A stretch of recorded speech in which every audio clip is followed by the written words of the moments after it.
كالعطايا والأجور يا مرحبا يا مرحبا زين الشهور. Assalamu alaikum, cher public. J'ai aujourd'hui l'honneur d'accueillir Dr Kamel Ben Mamar, qui intervient en tant que spécialiste en biologie moléculaire et journaliste professionnel scientifique. Il intervient notamment dans plusieurs unités hospitalières à Paris. Bienvenue, docteur. Marhaba. Voilà. Donc ensemble, nous allons avoir plusieurs interventions autour du thème du Ramadan et de la santé.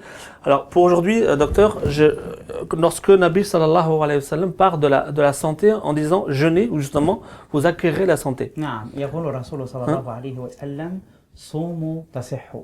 Le jeûne, c'est une prescription divine.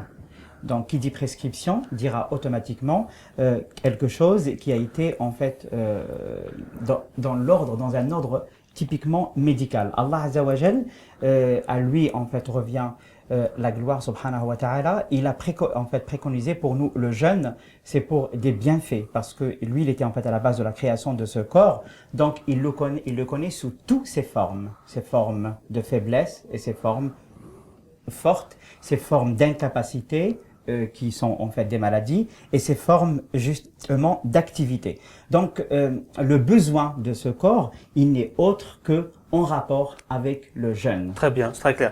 Alors justement, l'être humain, il est fait de deux composantes, j'ai envie de dire, les composantes physiques, organiques, tout à fait. Donc, et les composantes psychologiques ou morales.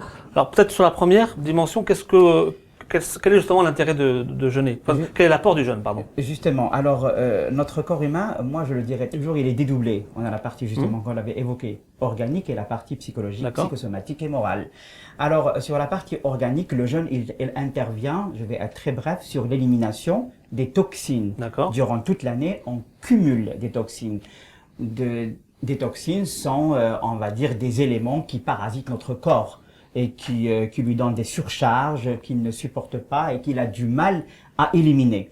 Alors le jeûne, il vient comme une cure, si on veut en fait appeler ça comme ça, comme une cure qui vient pour nous en débarrasser de ces toxines. Et je donnerai l'exemple comme une voiture qui a besoin justement d'une vidange. Et sur la partie psychologique, donc on est en retrait. C'est-à-dire on est en fait en retrait, et ce retrait, comme on avait pris du recul par rapport à beaucoup de choses.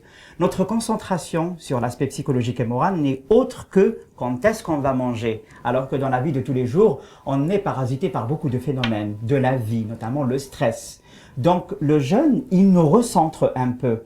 C'est comme un exemple, je donnerai tout bête, c'est-à-dire que on travaille, on a essuyé notamment actuellement avec les chaleurs, avec justement la chaleur, et on rentre à la maison, on prend une douche et on se repose, ça nous fait vraiment du bien. Ça, c'est une remarque qui est faite par nous-mêmes. Donc le jeûne, et dans l'année, c'est une pause.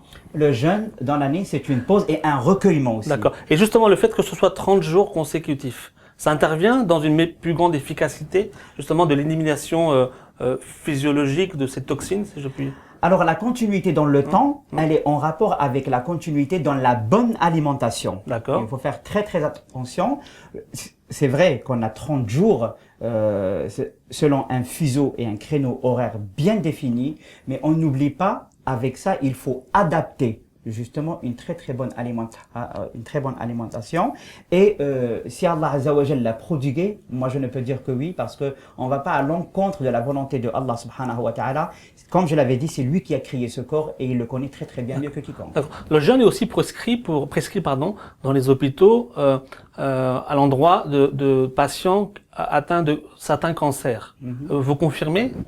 Je le confirme d'une manière ou d'une autre. En tout cas, des études ont été faites, ils ont révélé justement sur des souris, donc des études expérimentales, et ils ont révélé que des souris qui sont atteintes justement d'adénocarcinome ou de différents en fait cancers, quand elles étaient sous l'influence du jeûne, elles ont très bien répondu à un processus justement non continu et non proliférateur des cellules tumorales et que en fait ces souris, elles ont été guéries. C'est comme en fait la chimiothérapie. Alors à noter que la chimiothérapie, il y a toujours des récidives par rapport à ça. Alors que le jeûne, il abroge complètement et catégoriquement la prolifération des cellules tumorales. Donc vous êtes catégorique. Je suis vraiment catégorique. Ici, Allah Azza wa Jalla l'a préconisé, l'a prescrit, parce qu'il le connaît mieux que quiconque sur cette terre. Bon début de Ramadan à vous, docteur. Merci Donc on se retrouve très bientôt pour une autre séquence, j'ai envie de dire, toujours pour progresser dans le thème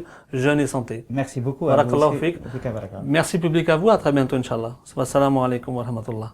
العطايا والأجور يا مرحبا يا مرحبا زين الشهور